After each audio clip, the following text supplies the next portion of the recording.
পত্নীৰ লগত কাজিয়া কৰি ঘৰলৈ গোমাংস আনিলে বজ্ৰ ৰাজবংশীয়ে। মোৰ পত্নীয়ে মদু খায়, গাহৰিও খায়।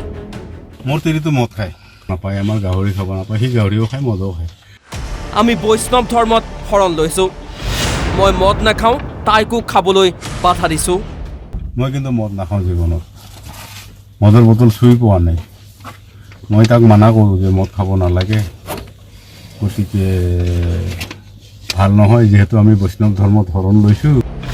তাইক মানা কৰাৰ বাবে মোক 3 দিন ভাত দিয়া নাই।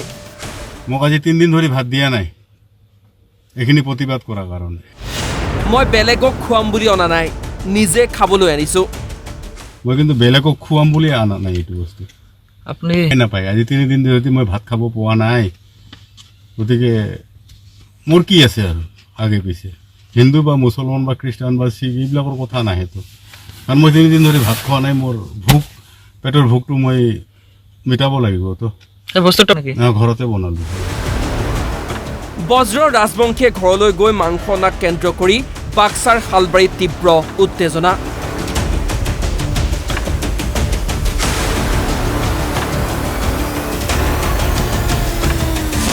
জানিব পৰা মতে পত্নীৰ সৈতে কাজিয়া কৰি ঘৰলৈ গোমাংস আনে লোকজনে। তাৰ পিছতেই পৰিয়ালৰ লোকৰ লগতে স্থানীয় লোকৰ মাজত সৃষ্টি হয় হাহাকাৰ পৰিস্থিতি।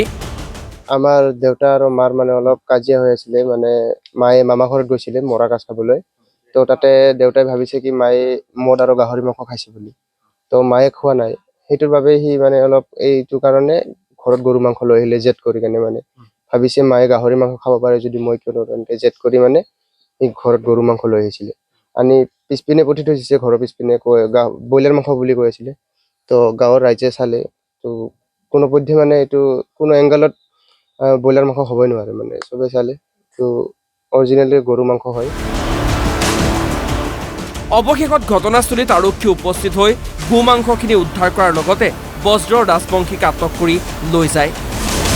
পিতৃৰ এই কাণ্ডৰ বিৰুদ্ধে এজাহাৰ দাখিল কৰিছে পুত্ৰই। মানে এফআইআৰ দিছোঁ, ময়ে দিছোঁ ছাৰ, যাতে সি মানে এইটো ভুল কৰিছে আৰু আগে পিছত বহুত অত্যাচাৰ কৰিছে মাৰ ওপৰত। সৰুৰ পৰা দেখিছোঁ অত্যাচাৰ কৰা, মানে এইটো কাৰণে মই এতিয়া এটা ৰিকুৱেষ্ট কৰোঁ যাতে সি এৰা খাই নাহে। মানে এতিয়া বেয়া লাগে এনেকৈ চাই থাকিব মাক, মানে মাৰিবও নোৱাৰোঁ তাক, দেউতা হয় যিহেতু। সেইকাৰণে আইনমতে কামটো মানে একশ্যনটো ল'লে হ'ল, যাতে সি ঘূৰি নাহে আৰু আমাৰ ইয়াতে। জ্ঞাতি গাঁৱৰ বজ্ৰ ৰাজবংশী, তেখেতৰ ল'ৰাটোৱে মোৰ লগত যোগাযোগ কৰিছে যে মোৰ দেউতাই গৰু মাংস লৈ আহিছে বুলি ঘৰত। তো আমি আহি কিনে ৰাইজৰ মানুহ আহি পেলাই সোধ-পোছ কৰাত মানে গম পালোঁ যে সিহঁতৰ মানে আজি কেইদিনমান ধৰি মানে পৰিয়ালকেন্দ্ৰিক কিবা এটা খামখেলি চলি আছিল মাকৰ লগত, মানে গিৰেক ঘৈণীয়েকৰ মাজত। তো জনামতে ঘৈণীয়েকৰ ঘৰ মাহীপাৰাত, তো তেখেতসকলৰ তাত কিবা মানে শ্ৰাদ্ধৰ কিবা কাম আছিলে। যিহেতু মানে তেখেতসকল বড়ো মানুহ, মহিলাজন, তো তাতে কিবা খোৱা বোৱাক লৈ অলপমান তেখেতৰ অশান্তি কিবা কৰিছে, মানে গাহৰি মাংস খোৱাৰ লৈ পেলাই। তো এই গাহৰি মাংস খাইছে বুলি মানে কাজিয়াৰ মানে সূত্ৰপাত হয়।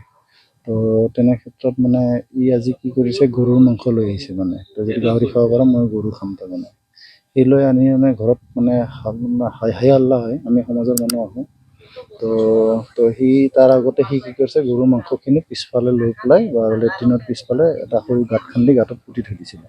তো আমি আৰু পুলিচো আহে সেই সময়ত, পুলিচে একেলগে গৈ পেলাই আমি গৰু মাংসখিনি আমি প্ৰত্যক্ষ কৰোঁ। তো এতিয়া মানে সেই লৈ পেলাই পুলিচে তেখেতক এৰেষ্ট কৰি লৈ গৈছে।